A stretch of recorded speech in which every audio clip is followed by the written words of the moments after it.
कक्षा 5 विषय हिंदी इकाई 5 चिड़ियाघर की सैर।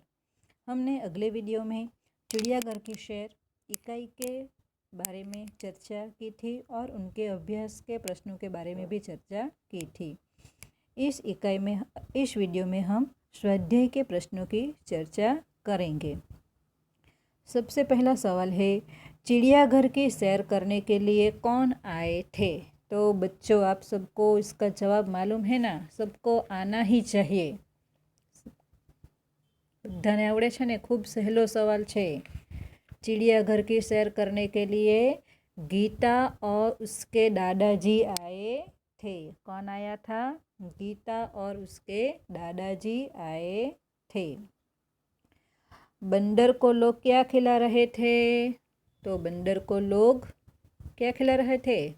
मूंगफली और केले खिला रहे थे। तीसरा सवाल, लंगूर का मुंह कैसा होता है?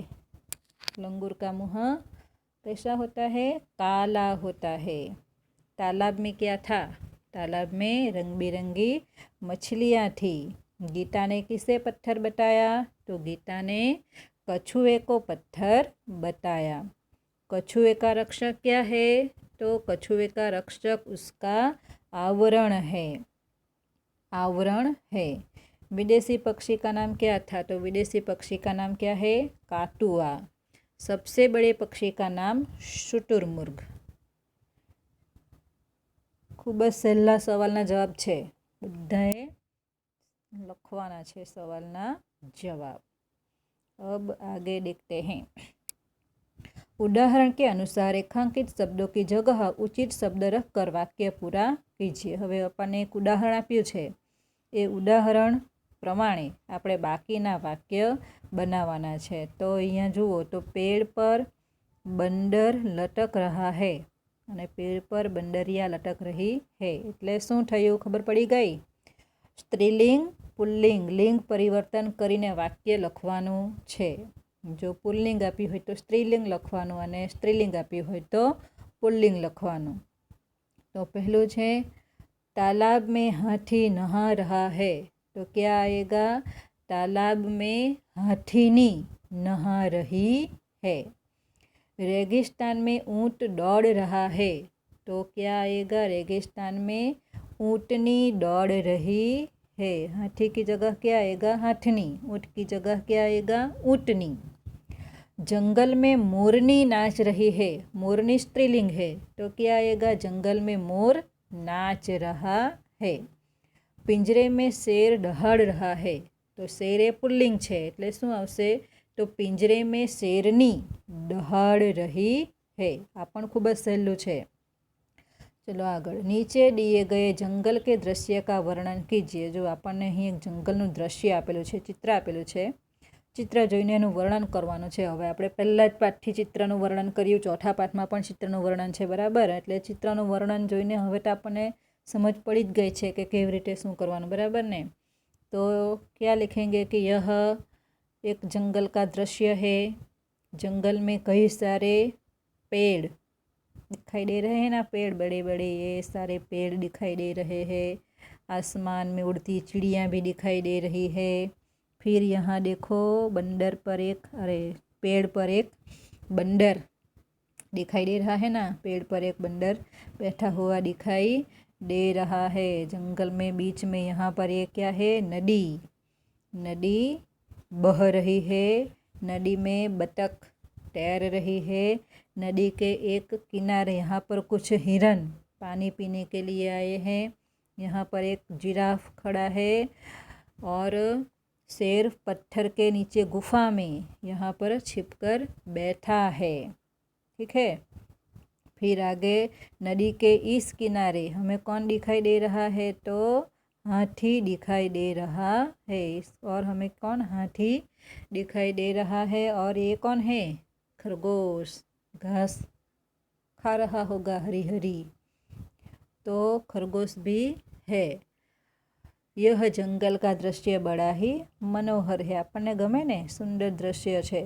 तो આવી રીતે જંગલનું દૃશ્યનું વર્ણન આવડશે કે લખવાનું છે? चलो अब आगे। चित्र के आधार पर रिक्त स्थानों की पूर्ति कीजिए। पहलू छे खाली जगह जोर से गरजा, कौन? गेंडा या रियल? कौन आएगा? शेर। शेर जोर से गरजा। दूसरी है चिड़ियाघर में एक सींग वाला गेंडा था। एक सींग वाला गेंडा था। तालाब में मछली तैर रही थी और हरियल तोता टें टें करता था। चित्र प्रमाणे આપણે ખાલી જગ્યા પૂરવાની છે। તમારે ક્રમ આપી દેવાનો, ચિત્ર દોરવાની જરૂર નથી। કોઈને મન થાય તો દોરાય, પણ चित्र દોરવાની જરૂર નથી। ફક્ત નંબર આપીને ખાલી જગ્યામાં જવાબ લખવાના છે। ત્યાર પછી પાછળ चित्र पहचान कर आयत में से उनका हिंदी नाम ढूंढकर लिखिए। કે અહીંયા ચિત્ર આપેલા છે, બરાબર? આ ચિત્ર આપેલા છે અને અહીંયા એના જવાબ આપેલા છે, બરાબર? તો એ જવાબ આપણે શોધવાના છે। તો પહેલું ચિત્ર શેનું છે? આ તો બધાને આવડે, તમારે હોમવર્કમાં કરશો ને। तो पहलू चित्र है शेर, फिर है मूंगफली, केला, गेंडा, भालू, मछली, मगर, गोरैया, हरियल तोता, मोर, शुतुरमुर्ग और हाथी। ठीक है, फिर से बोल जाओ क्या? शेर, शेर, मूंगफली, केला, गेंडा, भालू, मछली, मगर, गोरैया, तोता, मोर, शुतुरमुर्ग और हाथी। शुतुरमुर्गनी जोडणी बराबर जोईने लखवानी छे। तो बधी जोडणी बराबर जोवानी, पण शुतुरमुर्गनी खास भारी छे એટલે જરાક જોઈને વ્યવસ્થિત લખવાની છે। તો આ થયું તમારું સ્વાધ્યાય, દરેકે લખવાનું છે। ચલો આગળ, ભાષા સજ્જતા એટલે કે વ્યાકરણ। शब्दकोश में शब्दों को एक निश्चित क्रम में रखा जाता है। शब्दकोश में शब्दों को ढूंढने का तरीका आगे दिया गया है। शब्दकोश में हिंदी वर्णमाला का क्रम। हवे तमने शब्दकोशना क्रममां गोठवो एवुं गुजरातीमां पण आवे छे, तेवी रीते हिंदीमां पण आवे, बराबर? तो शब्दकोशना क्रममां एटले आपणे जोडणी कोशमां कोई शब्द जोवानो होय, कोई शब्द भारी होय, एनो अर्थ खबर न होय, तो ए शब्दने आपणे जोडणी कोशमां शोधवो होय, तो ए शोधवा माटे आपणने वर्णमाला, वर्णमाला एटले कक्का, बाराक्षरी तमने आवडवी जोईए। तो गुजरातीमां अने हिंदीमां बंनेमां तमने कक्को, बाराक्षरी आवडवी जरूरी छे। एटले जो भूली गया होय एम तो तमने पहला बीजामां बराबर मोढे करावी ज होय, पण वेकेशनमां भूली जवाय। तो भूली गया होय तो फरीथी याद करी लेवानो। अने आ तमने 6 वर्ष એટલે 11-12 જ્યાં સુધી ગુજરાતી વિષય ભણશો ત્યાં સુધી શબ્દકોશના ક્રમમાં ગોઠવવા માટે શબ્દો આવશે। તો કક્કા નહીં આવડે તમને, આ પછી તમારા 1-2 માર્ક કપાઈ જાય, એટલે તમારે શબ્દકોશના ક્રમમાં ગોઠવવાનું તમારે શીખવું જ પડશે। એટલે કક્કા બરાબર મોઢે કરવાના। તો શબ્દકોશના વર્ણમાલામાં આપણે જોઈએ તો સ્વર और વ્યંજન।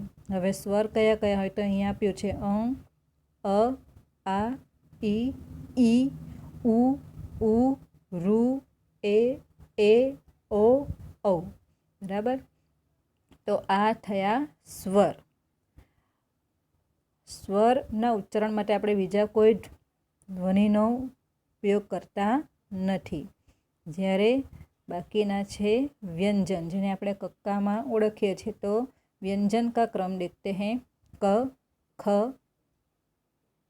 ग, घ, च, छ, ज, ज्ञ, झ, त, थ, ड, ढ, अण, त्र, थ, ड, ध, न, प, फ, ब, भ, म, य, र, ल, व, श, स, स, ह।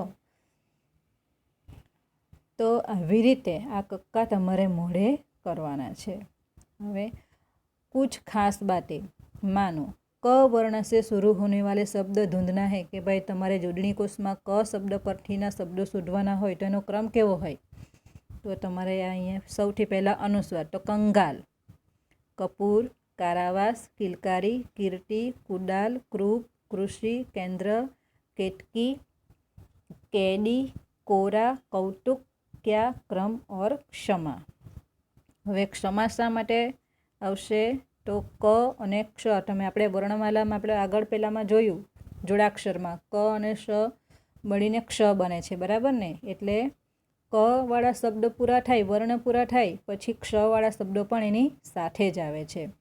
હવે તમે જો તો ગુજરાતીમાં અનુસ્વાર છેલ્લે આવે, બરાબર ને?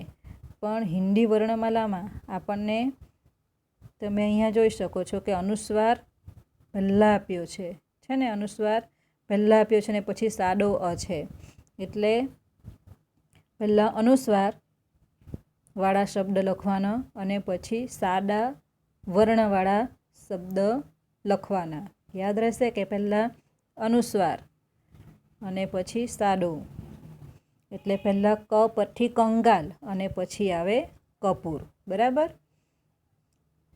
ત્યાર પછી તો તમે જે બારાક્ષરીમાં આ, ઈ, ઉ, હસ્વ ઈ દીર્ઘ ઈ તે પ્રમાણે હસ્વ ઉ દીર્ઘ ઉ, એક માત્રા, બરાબર? એક માત્રા અનુસ્વાર, અનુસ્વાર પહેલાં આવે એટલે માત્રા અનુસ્વારવાળો શબ્દ પહેલાં, એટલે અહીંયા કેન્દ્ર પહેલાં લીધું છે, પછી કેટકી લીધું છે, બરાબર? બે માત્રા, પછી અનુસ્વાર હોય તો બે માત્રા અનુસ્વાર પહેલાં આવે, એટલે અનુસ્વારવાળા શબ્દો પહેલાં લખવાનું અને સાદો શબ્દ વર્ણ પછી લખવાનું. એટલે તમને કક્કમ અને બારાક્ષરી બરાબર મોઢે કરવાની.